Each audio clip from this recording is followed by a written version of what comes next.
Hello and welcome to Sam's on Wrestling, and this is our round table discussions where we talk about a lovely topic and take it down the merry lane to see what we think about it. I'm joined today by Baby Sam. Hello there. You put the Sams in the Sam's on Wrestling. You do indeed. Anyway, and I'm older Sam, apparently, as he started to call me, and I'm not happy with that name. I'm really unhappy. How are the joints? Oh, pain. Back, neck, everything. But I look amazing.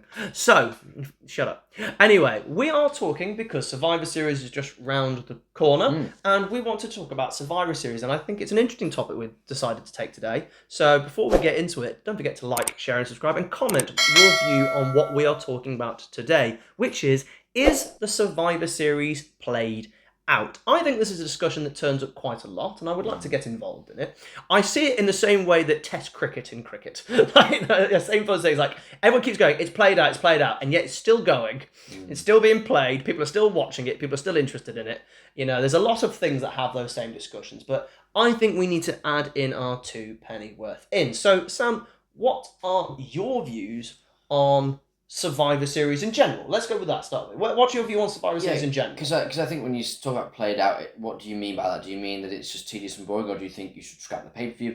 In terms of what I think about Survivor Series, I think they have wasted the potential of Survivor Series a lot. They have just used it as a brand warfare thing a lot, and that really turned a lot of people off. And I think with Survivor Series... Well, Vince wanted to get rid of it for years. Like, I think Vince wanted to get rid of it around 2004, I think. And I believe it's like shareholders and writers were like, no, we want to keep this, it's famous, this heritage and all that. I think Vince has been trying to get rid of this Vince was trying to get rid of it for years. I think if you've got a pay-per-view with so much heritage and so much history... It's the second it's the second pay-per-view, isn't it? Or third? I can't remember. I think so, yeah. Why are you going to scrap it? Just have a random arbitrary November pay-per-view and roadblock there. Survivor Series, as a concept, has a lot of potential. I think you can think of it, it's a stipulation pay-per-view like a Hell in a Cell. It's actually not, because no, it's not. Survivor Series, think about how many potential matches you can have of being a survivor of something. So you've got your 5-on-5 matches. Well, that's why the Elimination Chamber worked there when they first put it there. Absolutely. So Elimination Chamber, you are surviving elimination. Just a normal elimination match. Well, that's why they put the War Games Fatal four-way eliminations. And I was about to say, the War Games, I think they're overusing the War Games a bit too much. They're kind of just making it arbitrarily the War Games pay-per-view. And I think it really works as Survivor Series now and then. It gave it a shot in the arm at the time. Which was great. Because they went crazy. So let's go down the heritage. So we go the heritage of it a little bit before we get into that, I think. Because I think it's really important. So we look at the first time it kind of turned up, I believe 88, could be 87, don't quote me. And they were all Survivor Series matches. Whole pay-per-view of Survivor Series matches, which at the time was new and exciting. They had tag team Survivor Series matches. You just got 20 men. It just looked awful. But the match is actually... they're trying something different. But the match looked really good, Sam. Yeah. It's actually really good. And then they did another thing, I think the year later, where they actually had like 5 or 6 Survivor Series matches. They all had names, by the way. That's the thing. They all had... Their team had a team name always. They were like, I can't remember the team name. They were like the Ultimaniacs and things like that. It was ridiculous. But they did a thing at Survivor Series where the winners, or the survivors, went to a final match. And they did a babyface versus heels Survivor Series match with all the people who survived earlier in the night. That's cool. Yeah, but how did they know which team to be on? Yeah. Babyface and heels is in kayfabe, it doesn't exist. How did they know which one? So on the heel team, who cares? The babyface team, take a wild squint who survives here, Sam. We've got Santino, no. Yes, back in the 80s. I've forgotten his name. Where's that gone from? No, it's not Santino. Describe him. I've just been really offensive, really, and just, Tito Santana. Santino became Tito Santana. Tito Santana, Hulk Hogan, and the Ultimate Warrior. Who do you think was the survivors at the end of that? I'm going to go Hogan and Warrior. I think they were! Yeah. And it's famous because... like, Warrior's doing the pin, and Hogan comes in and counts the pin. The referee should have just stopped it. No, stopped to count 1, Hogan's just 2, 3. I'm disqualifying if you don't get it. It's awful. It doesn't work because of kayfabe. And then they kind of scrapped it in like 91. They did a couple of singles matches, and then 93, back to Survivor Series matches again. And then I think they realised they could just do a normal pay-per-view. But then, for a long time, they just became...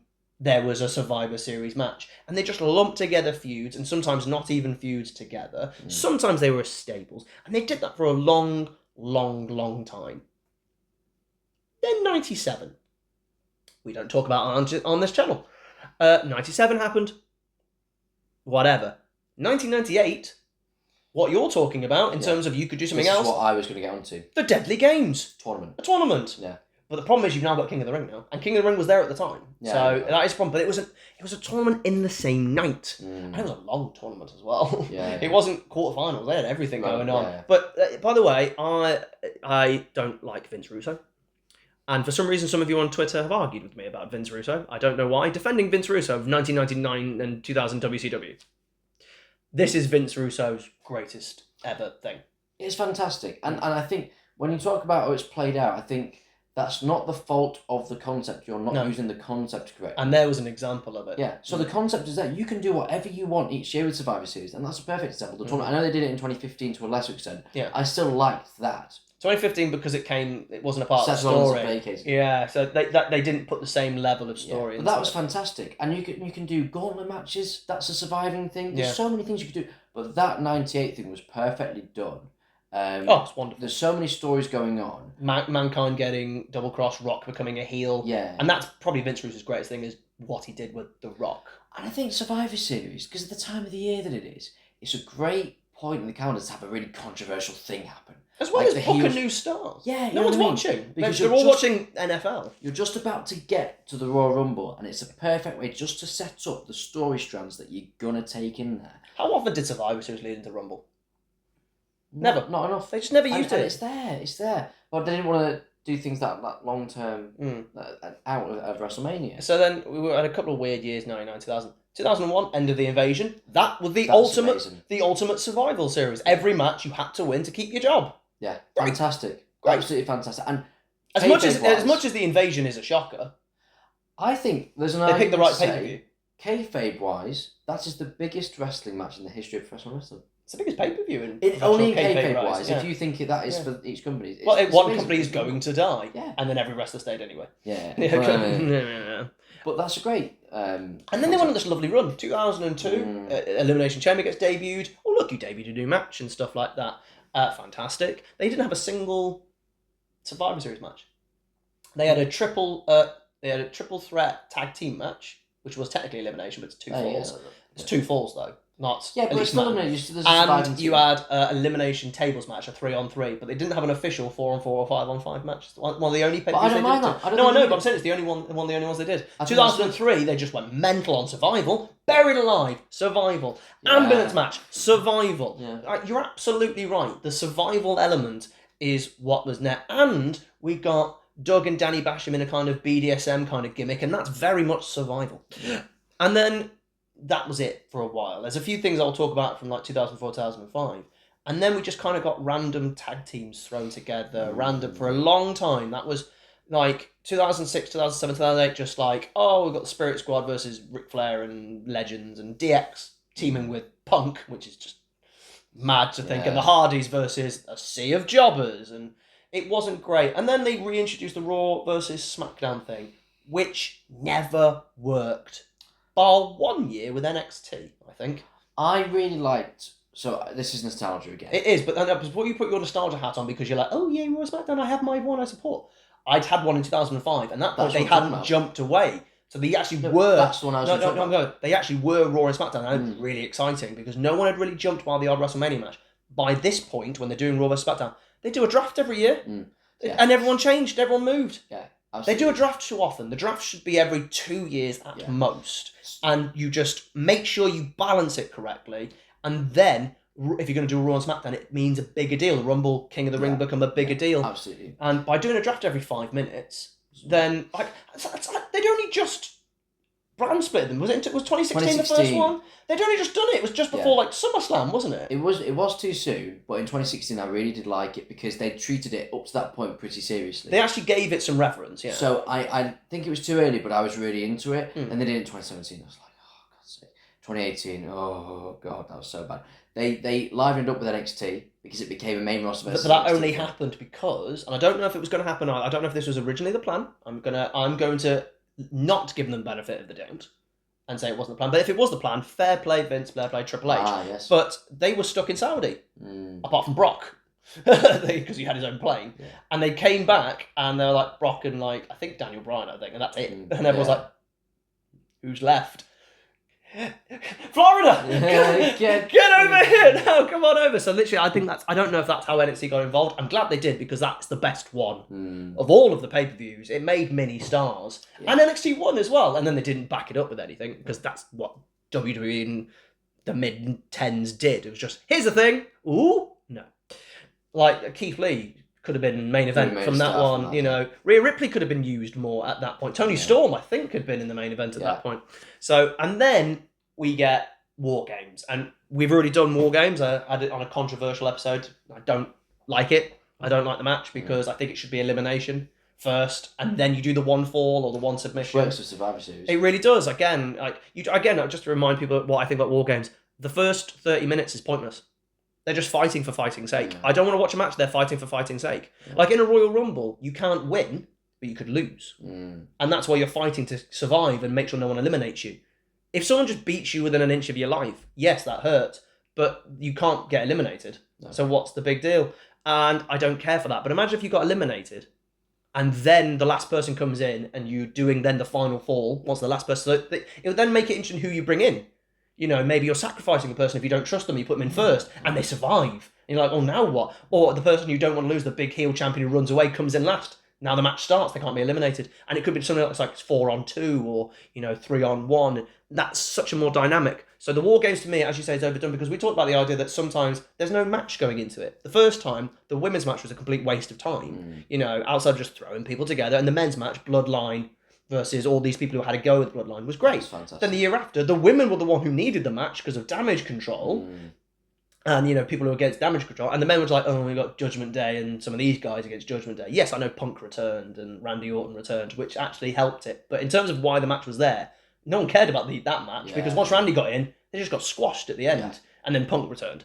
So, but there's your point. Survivor Series, Punk returned, big moment. Survivor Series being in November, the build to the Rumble, is such a chance to debut or return somebody, because there is eyes on the product. And I think if you take Survivor Series out, I'm not saying that's the suggestion of it being played out, but if you did, you've got nothing from SummerSlam to the Rumble. That's such dead space without it. That gives it something. There is Survivor Series. That is an important thing.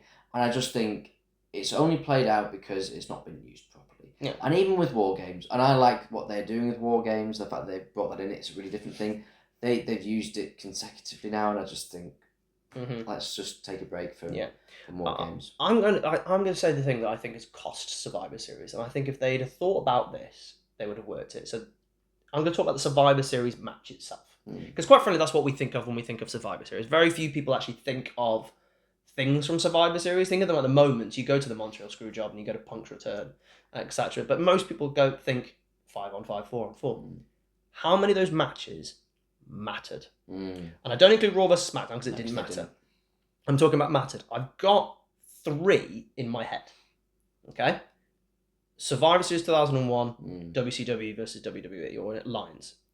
2003, Austin's job's on the line, or he can come back to be who he wants to be. And in 2004, whoever won got to run Raw each week. I'll say Team Cena versus Team Authority.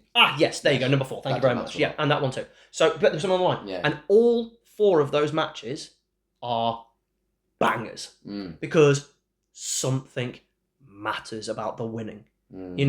Like you have other matches that don't mean anything. Sometimes you do a storyline going, I'm going to find out who's on my team. I hate it when they just go, and this is the match. And like, why have you just decided these 5 to take on these 5? I remember when Kurt Angle took on Brock Lesnar's team. The whole storyline was like, who am I going to get on my team?